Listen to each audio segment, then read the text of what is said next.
விளக்கேத்தும் எண்ணெய்னாலே நக்ஷத்ரா. 5க்கும் மேற்பட்ட நறுமணங்களில் நக்ஷத்ரா விளக்கேற்றும் எண்ணெய்.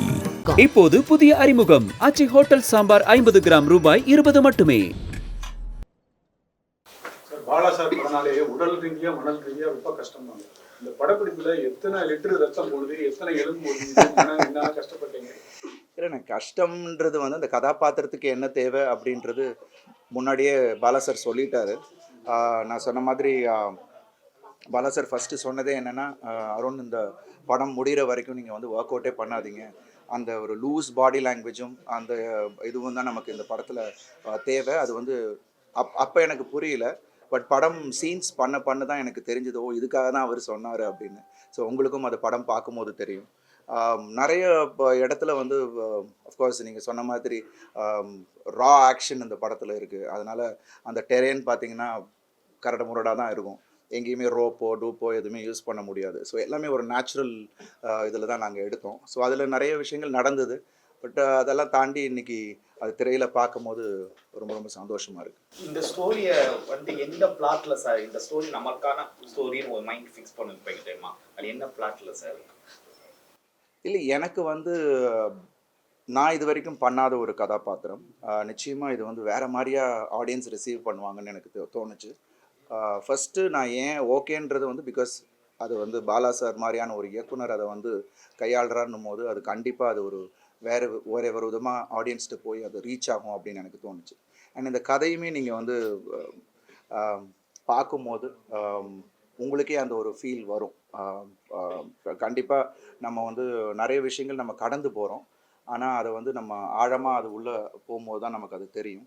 ஸோ அது வந்து கண்டிப்பாக உங்கள் எல்லாரையும் பாதிக்கும் அப்படின்னு நம்புறேன் சார். முயற்சி வந்து சப்போஸ் வரடா இருந்துச்சு, அது கொஞ்ச நாள் கழிச்சு அப்படியே போயிட்டு. ஸோ அது சப்போஸ் வர முடிஞ்சோன்னா ஒரு 7 படங்கள் 8 படங்கள் அடிச்சே வர ஆரம்பிக்குது. இதை பற்றி என்ன நினைக்கிறீங்க? ஏன்னா நாங்கள் வந்து முன்னாடியே அனௌன்ஸ் பண்ணிட்டாங்க, சுரேஷ் காமாட்சி சார் வந்து படம் பொங்கலுக்கு வரலாம் அப்படின்றத வந்து ஃபஸ்ட்டு அனௌன்ஸ்மெண்ட்டை நம்ம தான் பண்ணோம். அதுக்கப்புறம் விடாமுயற்சி வரதா இருந்துச்சு. அது உடனே நான் மகிழ் சாருக்கு ஃபோன் பண்ணி நான் பேசினேன். அவர் அவ்வளோ சந்தோஷப்பட்டார். அருண் வரீங்களா, ரொம்ப சந்தோஷம் அப்படின்னாரு. அண்ட் ப்ளஸ் ஃபேன்ஸுமே வந்து அவ்வளோ அழகாக அதை என்கரேஜ் பண்ணாங்க. யாருமே இது வந்து ஒரு போட்டி அது இதுன்னு சொல்லலை. பட் எங்களுக்கு என்னென்னா திரையரங்குகள் எங்களுக்கும் ஒரு சின்ன இடம் கிடைக்கும், அதில் நம்ம வரலாம் அப்படின்னு தான் நினச்சோம். இப்போ அது வரல, எனக்கு ரொம்ப மிகப்பெரிய வருத்தம்.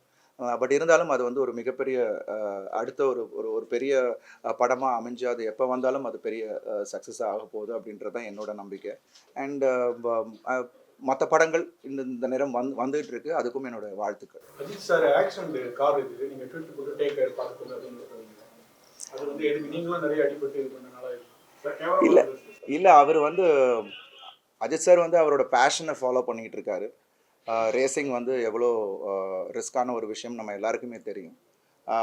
ஸோ அந்த வீடியோ பார்த்தோன்னே எனக்கு ரொம்ப ஷாக்கிங்காக இருந்தது. உடனே நான் வந்து சுரேஷ் சார் தொடர்பு கொண்டேன். எப்படி இருக்காருன்னு கேட்டேன். இல்லை சார், இஸ் ஓகே சார், நாளைக்கு திருப்பி ட்ராக்கு போகிறாருனார். என்ன சார் சொல்கிறீங்க அப்படின்னு. ஸோ அந்த மாதிரியான ஒரு ஒரு ஒரு போல்டான பர்சன் தான் அஜித் சார். ஸோ அவருக்கு என்னுடைய வாழ்த்துக்கள். அண்ட் அதனால தான் அந்த ட்வீட்டே போட்டேன். God bless him and we all love him. So அந்த ஒரு விஷயம் தான் நான் சொன்னேன். அண்ட் எல்லா துறையிலையும் ஒரு ரிஸ்க் இருக்குது. I think I should be safe. Prayers to him, அவ்வளோதான்.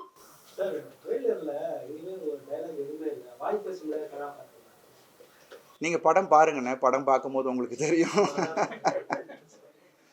இது படம் பாருங்கள். நீங்கள் படம் பார்க்கும்போது அது என்ன மாதிரியான கதாபாத்திரம் எப்படி வடிவமைச்சிருக்காரு. ஏன்னா இந்த கதாபாத்திரத்துக்குன்னு ஒரு சில பிஹேவியர்ஸ் சொன்னார் சார். இது இப்படி தான் சிரிக்கும், இப்படி தான் ரியாக்ட் பண்ணும், எமோஷனுக்கு இப்படி தான் இருக்கும்ன்ற நிறைய வேரியேஷன் இந்த கதாபாத்திரத்தில் இருக்குது. அது நீங்கள் படம் பார்க்கும்போது உங்களுக்கு தெரியும். சார், பாலா சார் படத்தில் நடித்த எல்லா நடிகருக்குமே வந்து பார்த்தீங்கன்னா ஃப்யூச்சரில் இண்டஸ்ட்ரியை பொறுத்தவரை நல்ல கெரியர் இருக்குது. பட் ஆனால் தேட்டருக்குலாம் வந்து விசிட் பண்ணுறதுக்கு வந்து பார்த்தீங்கன்னா படத்தோட எண்டிங் வந்து சேட்ல தான் முடியும். ஸோ பட் விசிட்டர்ஸ் வந்து பீப்புள் சைடில் ரொம்ப கம்மியாக இருக்கும். பட் இந்த படம் பொங்கல் விதமாக ரிலீஸ் ஆகுது, மக்களுக்குள்ள வரதுக்கு என்ன கண்டென்ட் உள்ள ஸ்பெஷலாக இருக்குது? இல்லை, கண்டென்ட்டாக நிச்சயமாக இது வந்து ஒரு கண்டிப்பாக எல்லாரையும் ஈர்க்கக்கூடிய ஒரு கண்டென்ட் தான். ஏன்னா படம் அப்படி ஒரு எமோஷனாக அவங்க எல்லாரையும் கனெக்ட் பண்ணும். அண்ட் அதே சமயத்தில் உள்ள எல்லா சுவாரஸ்யமான விஷயங்களும் இருக்குது. அண்ட் அங்கங்கே ஒரு சட்டையாக சின்ன சின்ன விஷயங்கள் இருக்குது. அண்ட் ஆக்ஷன் இதில் வந்து நீங்கள் உங்களுக்கு கதையோட எல்லாமே அமைஞ்சிருக்கும். ஸோ ஐ திங்க் எங்கேயுமே உங்களுக்கு போர் அடிக்காது. And it will be a wonderful film to watch. அவ்வளோதான் நான் சொல்கிறேன். என் பக்கத்தில் தான் உட்காந்துருந்தாரு. ட்ரெய்லர் பார்த்துட்டு பயங்கரமாக ஹாப்பியாக இருந்தார். தொடையில தட்டி மாற்றிடுறாருல்ல எல்லாரையும் அப்படின்னாரு. ஸோ அது எனக்கு வந்து பார்த்து ரொம்ப சந்தோஷமாக இருந்தது. And he was very happy. And அவர் என்னை ரொம்ப விஷ் பண்ணார். நிச்சயமாக இந்த படம் உனக்கு பெரிய படமாக இருக்கும். இந்த ஸ்டோரி சூர்யா சார் ஓகே பண்ண ஸ்டோரியா இல்லாட்டி ஃப்ரெஷ்ஷாகவே பாலா சார் பண்ணாங்களா? பாலா சார் எனக்கு என்ன கதை சொன்னாரோ அதுதான் இப்போ எடுத்திருக்கோம். ஸோ அது எனக்கு தெரியாது அது எந்த கதை இல்லை, அதே ஸ்டோரி தான் நினைக்கிறேன். படம் பார்த்தாச்சுமா. ஏமா டப் பண்ணும் போது பார்த்தேன். அதுக்கப்புறம் படமும் ஃபுல்லாக பார்த்தாச்சு. ஐ திங்க் முக்கியமாக இதில் சாம்சியஸ் ஆமாம் அது போகக்கூடாதுன்னு சொன்னார். அதுதான் நான் முன்னாடியே ஆன்சர் பண்ணது தான். அது வந்து இந்த கேரக்டருக்கு தேவைப்பட்டுச்சு. அதனால தான் பார்த்தீங்கன்னா பிகினிங் எல்லாமே கொஞ்சம் ஃப்ளாபியாக இருப்பேன், கொஞ்சம் லூஸாக அந்த பாடி லாங்குவேஜுக்காக.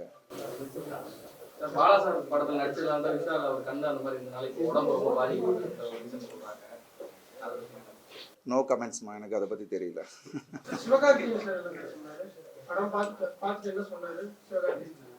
அவர் இன்னும் படம் பார்க்கலாமா? யாருமே இன்னும் வெளியாட்கள் யாரும் படம் பார்க்கலாம்.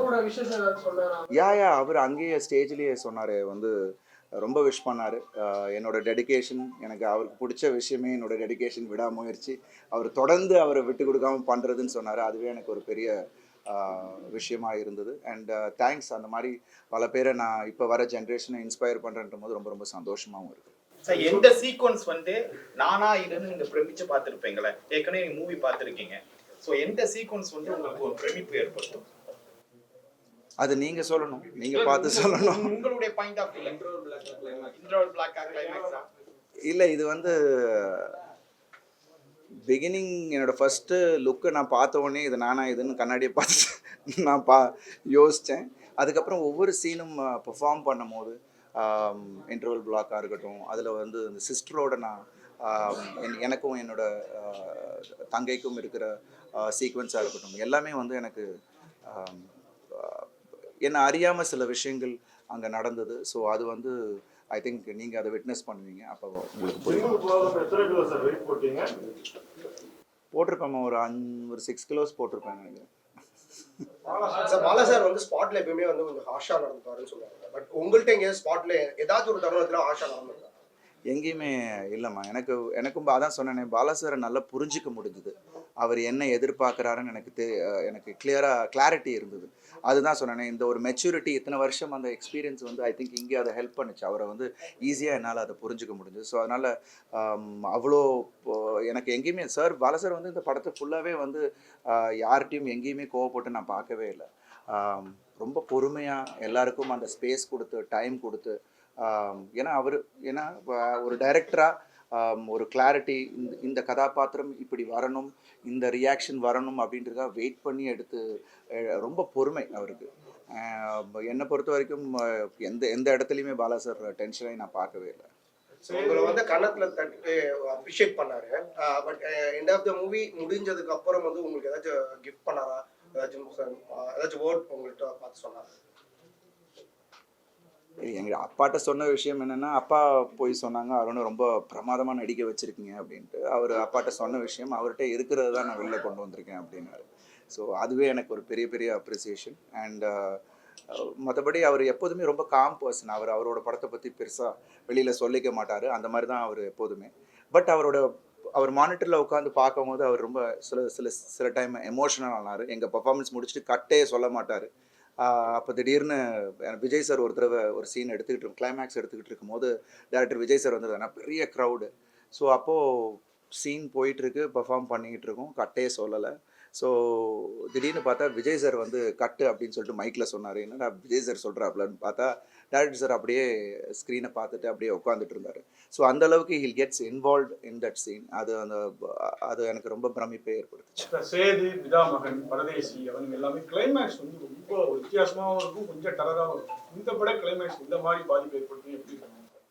நீங்கள் படம் பாருங்கண்ணே. எல்லாத்தையும் நான் இப்பயே சொல்லிட்டா எப்படி, நிறைய விஷயங்கள் படம் பார்க்கும்போது ஒரு சர்ப்ரைஸாகவும் இருக்கும். அண்ட் அது நிச்சயமாக நான் சொன்ன மாதிரி ஒரு எமோஷ்னலாக எல்லாரையும் கனெக்ட் பண்ணும் அந்த படம். அது வந்து நீங்கள் படம் பார்க்கும்போது உங்களுக்கு அது புரியும். வணங்கான் டைட்டில் வந்து சமுதாய மக்கள் மீது உள்ள கோவத்தை காமிக்குதா இல்லை எதிரிகளை படத்தில் இருக்கிற எதிரிகளோட சமுதாயமும் நம்ம அதை எடுத்துக்கலாம். கோவத்தை காட்டுறதுன்றதை விட அது நிறைய விஷயங்கள் சில பேரோட அந்த ஆதங்கத்தையும் அது காட்டும். ஸோ ஐ திங்க் இது முழுமையாக நீங்கள் படம் பார்க்கும்போது உங்களுக்கு புரியும். ஜி பிரகாஷ் சார் நான் சொன்ன மாதிரி அவரோட பாடல்கள் ஒன்றும் அவ்வளோ அருமையாக கொடுத்துருக்காரு. ஐ திங்க் பாலா சார் அது அவருக்கு அந்த ஒரு music sense, super music sense அவருக்கு. அண்ட் அவங்க 2 பேருக்கும் உள்ள அந்த ஒரு ரிலேஷன்ஷிப் அது பாடல்களே தெரியும். ஒரு டிவோஷனலாக ரொம்ப ஒரு மெலடி அண்ட் கதைக்கு தகுந்தாப்புல அது கதை ஓட்டத்துக்கு ரொம்ப இன்னும் மெருகேற்றுற மாதிரி தான் இருந்துச்சு ஜிவி பிரகாஷ் சாரோட மியூசிக். அண்ட் சாம்சியஸோட ஆர்ஆர் படத்தில் வந்து I think of course GV also worked in it. But RR அவரும் சேர்ந்து பண்ணி ரொம்ப அருமையாக பண்ணியிருக்காங்க. உங்களுக்கு நீங்கள் படம் ஃபைனல் நீங்கள் பார்த்து முடிக்கும் போது that will also give an impact. Sir இந்த காந்தார படத்தோட கிளைமேக்ஸில் ஒரு வித்தியாசமாக இருக்கும், ஹீரோவோட மாற்றம் இதெல்லாம் ஒரு பரபரப்பு. அந்த மாதிரி இந்த படத்தில் இருந்து படம் பார்த்த சார் அவங்க சொல்லியிருக்காங்க. அது என்ன காந்தாரா இல்லை நீங்கள் எதிர்பார்க்குறீங்களா இல்லை என்னென்ன? ஏன்னா நிச்சயமாக அது ஒரு ஒரு ஒரு ஒரு தாக்கத்தை ஏற்படுத்தும் அப்படின்னு. ஸோ அது நீங்கள் படம் பாருங்க. படம் வந்து தமிழ்நாட்டிலே கிட்டத்தட்ட ஒரு 500 தேட்டர் மேலே ரிலீஸ் ஆகுது அப்படின்னு சொல்லியிருந்தாங்க. இப்போ முன்னாடியே class audience, B class audience அப்படின்னு பிரிக்கிற மாதிரி இருந்துச்சு இல்லை? இப்போ கோவிடுக்கு அப்புறமா உலக மக்கள் எல்லா சினிமாவும் பார்க்குறாங்க. இந்த படத்தை அந்த மாதிரி ஒரு கோட்டுக்குள்ள அடைக்க முடியுமா? இல்லை, அது அப்படி அடைக்க முடியாது. ஏன்னா இது வந்து ஹியூமன் எமோஷன்ஸ் சார்ந்த ஒரு விஷயம். ஸோ நம்ம டே டு டே பார்க்குற விஷயமா இருக்கலாம். ஒரு புது ஒரு உணர்வை நம்ம கொண்டு வராரு, ஒரு புது உலகத்துக்குள்ளே நம்மளை கொண்டு போகிறாரு. ஸோ இது எல்லாமே வந்து ஐ திங்க் எல்லாருக்குமே இது ஒரு அட்ராக்ட் பண்ணக்கூடிய ஒரு கதையாக தான் இருக்கும். ஸோ சர்டன் செக்மெண்ட், இந்த செக்மெண்ட் தான் அந்த செக்மெண்ட்டில் ஃபேமிலியாக பார்க்கலாம், பசங்க பார்க்கலாம், கேர்ள்ஸ் பார்க்கலாம், குழந்தைங்க பார்க்கலாம். ஸோ அந்த மாதிரியான ஒரு படம் தான். பாலா சார் படங்கள் நிறைய தேசிய விருதுகளை தமிழ் சினிமாவுக்கு வாங்கி, இந்த படம் எதுக்கெல்லாம் கொடுக்கும் உங்களுக்கு கிடைக்கும்? அது வந்து கிடைச்சா ரொம்ப ரொம்ப சந்தோஷம். ஸோ அது வந்து முதல்ல மக்களோட அன்பும் கிடைச்சாலே அது எங்களுக்கு ஒரு பெரிய விருது. ஸோ அதுக்கப்புறம் rest is left to God. Sir game changers படமும் ரிலீஸ் ஆகுது இந்த சேம் டைம். ஸோ இதனால ஸ்க்ரீனிங் கிடைக்கிறதுல ஏதாச்சும் இஷ்யூஸ் ஃபேஸ் பண்ணிக்கலாம்? சரி, ஒவ்வொரு படங்களுமே நம்ம ரிலீஸ் பண்ணும் போது பல கஷ்டங்கள் எல்லாருக்குமே இருக்குது. அதே சில சிக்கல்கள் எங்களுக்கும் இல்லை எல்லா படங்களுக்கும் அது ஒன்று இருக்கும். பிகாஸ் இந்த பிரித்து கொடுக்குறதுல அது ஒன்று இருக்கும். ஸோ பார்க்கலாம். பிகாஸ் எல்லா படங்களுக்கும் ஒரு ஸ்பேஸ் வேணும். ஸோ அதே மாதிரி நிச்சயமாக எங்கள் படக்கும் அதுக்கான ஸ்பேஸ் கொடுக்குறாங்க. ஸோ அது நிச்சயமாக அது எந்த படம் நல்லா இருக்கோ அதுக்கான தியேட்டர்காரங்களே அதை வந்து எப்படி அதை கொண்டாடணுமோ அதை கொண்டாடுவாங்க.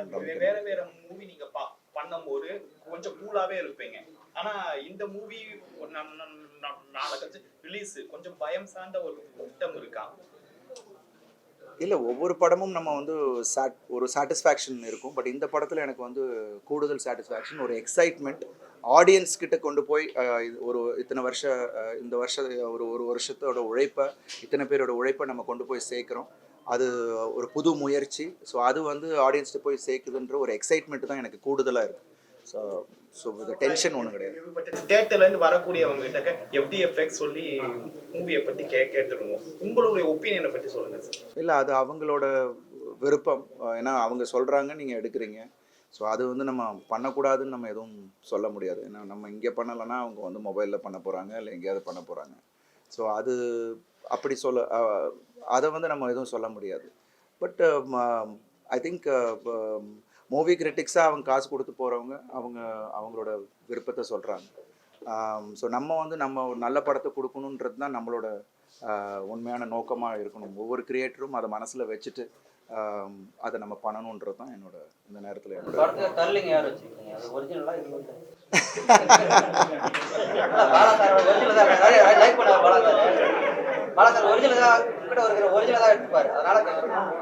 இல்லை, ஒரிஜினல் வந்து லைட் வேவி ஹேர் தான்.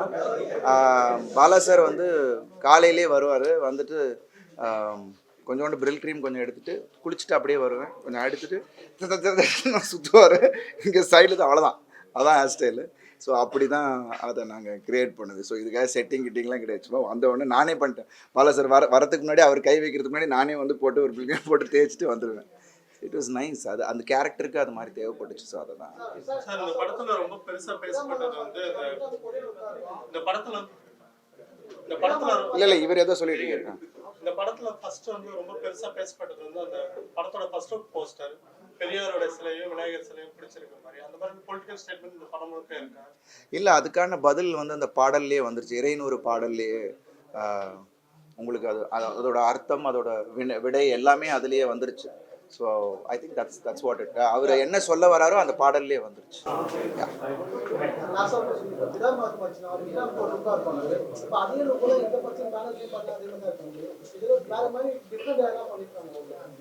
படம் பாருங்களேன், அப்போ படம் பார்க்கும்போது உங்களுக்கு தெரியும், புரியும். அவ்வளோதான். உங்களை அம்மா அப்பா ஒய்ஃபு குழந்தைங்க சிஸ்டர் எல்லாமே அழகாக சாமியாக பார்த்துக்கிட்டு இந்த மாதிரி லுக்கு அழுக்காத மாதிரி பார்க்கும்போது இந்த கெட்டப்லாம் பார்த்து அவங்க என்ன சொன்னாங்க? இல்லை ஃபஸ்ட்டு நான் ஃபோட்டோ அனுப்பும்போது அவங்களுக்கு அடையாளம் தெரியல.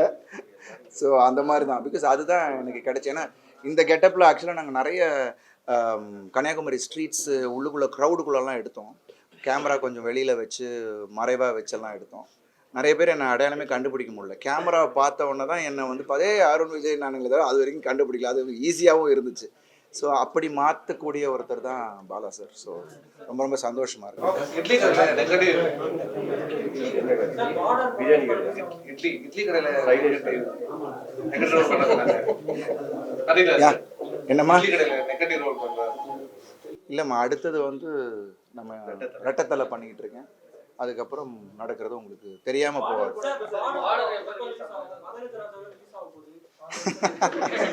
இல்லை பார்டர் ரொம்ப ஃப்ரெஷ்ஷான படம். நிச்சயமாக திருப்பி அறிவாளன் சாரோட டச்சில் தான் இருக்கேன். ப்ரொடியூசர்ஸ் சில பிரச்சனைகள் இருந்தது, அது கண்டிப்பாக சால்வ் ஆகிடும்னு நினைக்கிறேன். கண்டிப்பாக அதுவும் ஒரு அதுவும் குற்றம் 23க்கு அப்புறம் அறிவாளன் சாரோட அடுத்த ஒரு பெரிய ஒரு படமாக அவருக்கும் இருக்கும், எனக்கும் அது ஒரு வேறு மாதிரியான ஒரு படமாக இருக்கும். பாக்ஸர் ஆக்சுவலாக நாங்கள் பண்ணலை. ஆக்சுவலாக 3 நாள் தான் ஷூட் பண்ணோம். அதுக்காக நான் ஒரு 6 மாதம் ட்ரெயின் பண்ணது தான் கஷ்டமான ஒரு விஷயம். எனக்கு ரொம்ப கஷ்டம் அது வந்து நடக்கலை அப்படின்றது. அதுக்கப்புறம் நிறைய அதோட தழுவுகளில் படம் வந்துச்சு. So I didn't want to take it. அதுக்கப்புறம் தான் மாஃபியா அதே கெட்டப்பில் அது அந்த உடம்போடு நான் மாஃபியா பண்ணேன். எனக்கு ஒரு பாக்ஸிங் கதை பண்ணணும்னு தான் ஆசை. பட் அதுக்கான ஒரு கரெக்டான ஒரு களம் கிடைக்கணும், கரெக்டான ஒரு கதை கிடைக்கணும். இருந்துச்சுன்னா நான் பண்ணுவேன். தெலுங்கெல்லாம் நான் பண்ணலம்மா, தமிழ் மட்டும்தான். Thank you so much.